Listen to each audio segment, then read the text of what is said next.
This is going to be my take, the English take on the matter of dignity.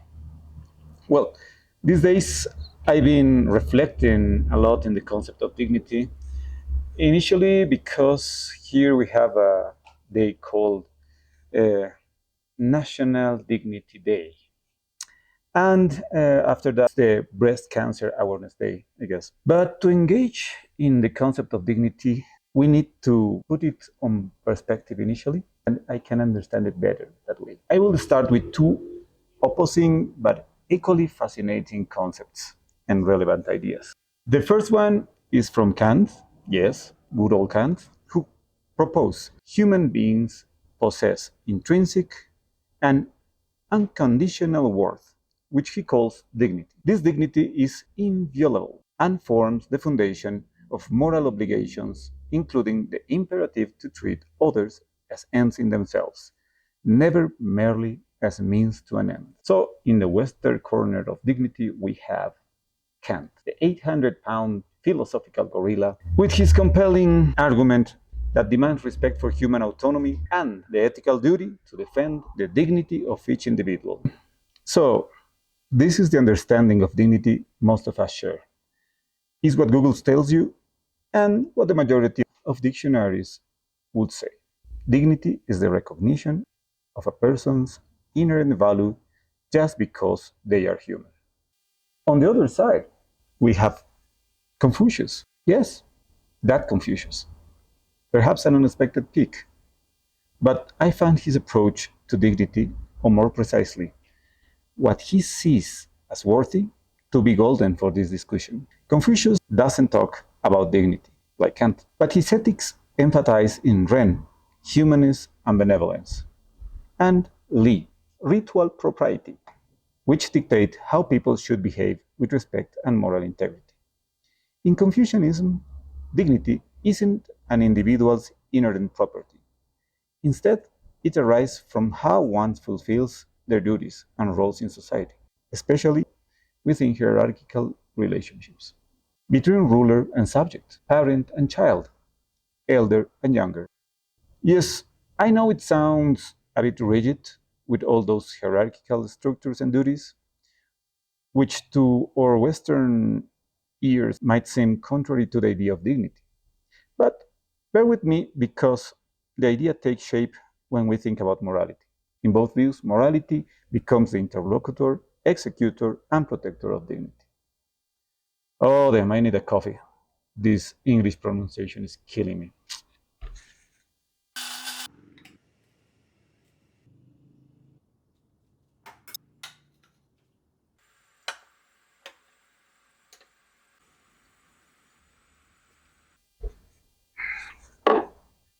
Let's cut to the case.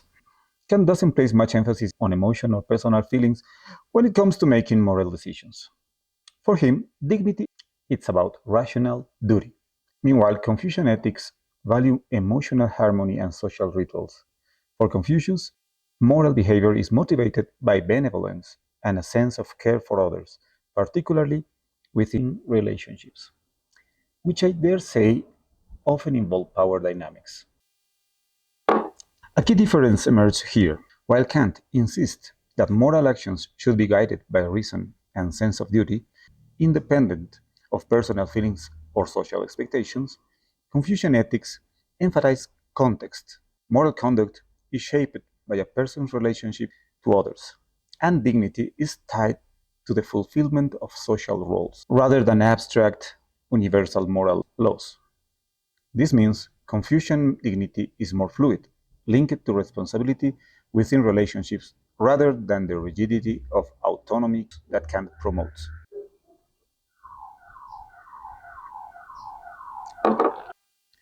Of course, this introduced the thorny, Spinoza. Of course, this introduced the thorny issue of subjectivity in Confucius' perspective. And as we know, subjectivity is generally unthinkable in modern understanding of dignity, especially as a foundation for human rights. And rightly so. This point is not up for debate. There are already far too many transgressions of what we consider human rights to allow demagogues or opportunists any pause to argue this or that action while continuing with their abuses. But then a rather unsettling thought came to me. What if, in reality, Kant, and by extension we as Westerns, fell victim to our own good intentions? For Kant, treating people with dignity means recognizing and respecting their inherent value as autonomous beings. But what if the emphasis on autonomy under the guise of promoting freedom has inadvertently fostered a kind of individualism that undermines genuine dignity? Through time, hierarchies have persisted, perhaps under different names and power structures, but they remain present, and somehow they seem to be exploding this growing individualism in society to shrink communal responsibility. By promoting independent thinking and this modern, emancipated sense of self, they divide and rule. It sounds a little bit conspiratorial, but it's not entirely crazy. Actually, it seems rather cliche, or perhaps it's being materialized. By focusing on personal freedom and self interest over communal responsibilities, we become, whether we like it or not, more manipulable, more vulnerable, and so on. The mechanisms for manipulation are endless, and in the widely consumerist, dangerously irresponsible, and compulsively distracted society we live in, the real question is not whether we are victims of manipulation, but how many different ways being manipulated. What bothers me most is this disconnect from responsibility. The dissociation we feel as citizens, as individuals, between power and responsibility, between action and consequence. I don't know. For example, I think of identity politics. I've heard Zizek, Chomsky criticize those movements harshly. And on the other hand, there's the idea that personal freedom is expressed through individual choices, like what to buy, how to live, which career to pursue, etc.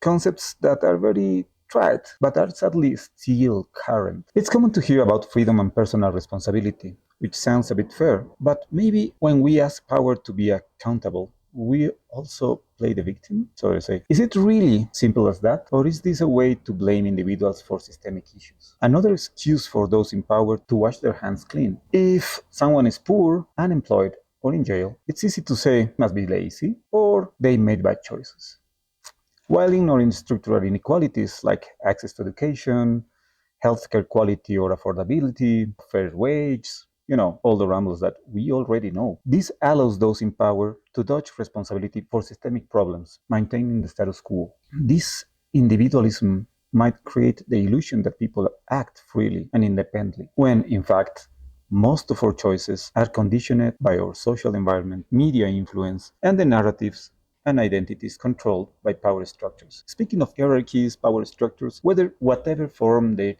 take, I'm not only speaking about politics, it can be corporations, parents, bosses, anything. We are all susceptible of behaving like that. The more isolated we are in our individualistic thinking, bouncing around in our happy or dystopic echo chambers, the easier it is to manipulate our decisions. We proudly think we are independent and unique, when in reality, we are herded like cattle. So, while it seems I wandered off topic, I actually haven't. I'm just making a little bit of drama. The fact is, thinking about dignity through Kant's imperative has somehow led us to this mirage of individual rights, to this irrevocable and possibly irresponsible independence, as we claim to deserve dignity without assuming any responsibility. By focusing the idea of morality, dignity, and rights solely on ourselves, we've lost the sight of the big picture, our responsibility to the community, to others, both past, present, and future, which in a mature relationship with others and with the world around us would obviously and inextricably include responsibility and the prioritization of the common good. But instead, we embrace this idea of entitlement from the immature, reckless stance of an adolescent, with the supreme authority of arrogance and the irrefutable argument of because I deserve it, dressed in 1,000 different slogans. So yes, We speak of dignity, and we are supposed to all deserve it. But I'm not sure if we even recognize it in others, let alone take responsibility. As my grandmother used to say, good at demanding, aren't we? While Confucian ideas of hierarchy might sound passé for us Westerners, I actually think Confucius, like anyone, was a product of his time. His perspective on hierarchy wasn't anchored or subjugated to power. On the contrary, it was tied to the concept of responsibility inherent to it. With an objective and mature view, he saw that power structures and hierarchies are always present. To deny or ignore them is to disconnect power from responsibility.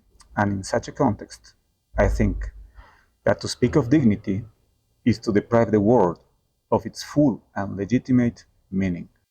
Wow, it was a real effort to read it on English. I need more practice. So, thank you.